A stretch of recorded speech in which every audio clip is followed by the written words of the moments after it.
Question 9.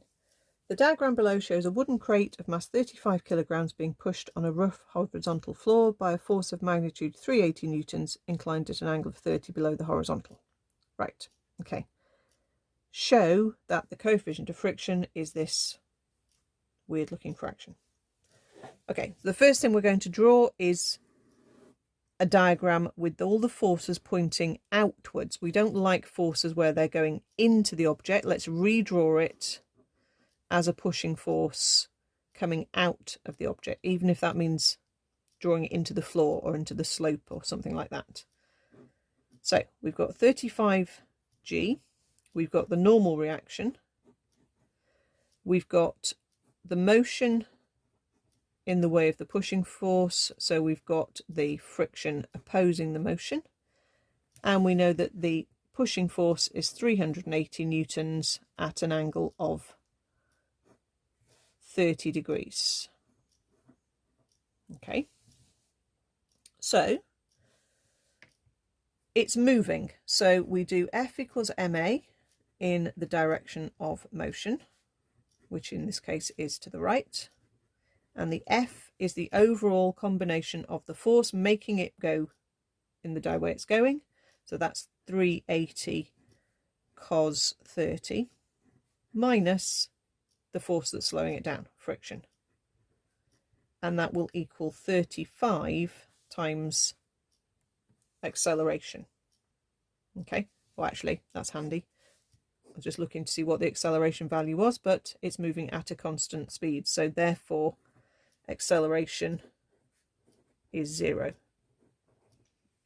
Okay, so this is one of those actual examples that even though it's moving, the forces are actually in balance. The forces are forward and back are the same force. So it's in equilibrium, but it's actually moving whilst being in equilibrium. Okay, most of the time we think equilibrium is where the object is not moving, but it can be just moving at a steady, constant speed.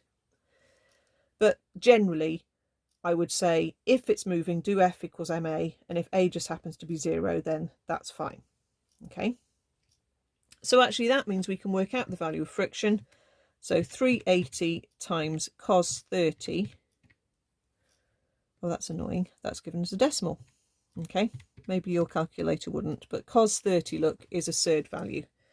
So 380 times √3/2, hop the friction across, and 380 divided by 2 is 190. So we can say friction is 190 √3, and that's promising because we've already got the 190 √3 from the formula.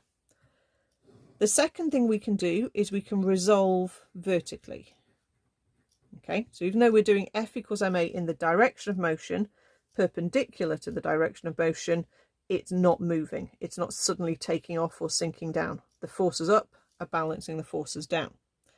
But your force up is R, and it would be very likely that the mistake people make is just to say R equals 35G. But here it doesn't, because this force is also going to have a downward component. So R will equal 380 sine 30 plus 35G. Okay, sine 30 is a half, so 380 sine 30 is just 190, plus 35 times 9.8 gives us 533. That's nice, because now we can just say, let's use the formula friction is mu times reaction, which we're allowed to use anytime our object is moving or on the point of moving. And we can just put in 190 √3 is mu times 533. Therefore mu is 190 √3 over 533, and we just leave it as that.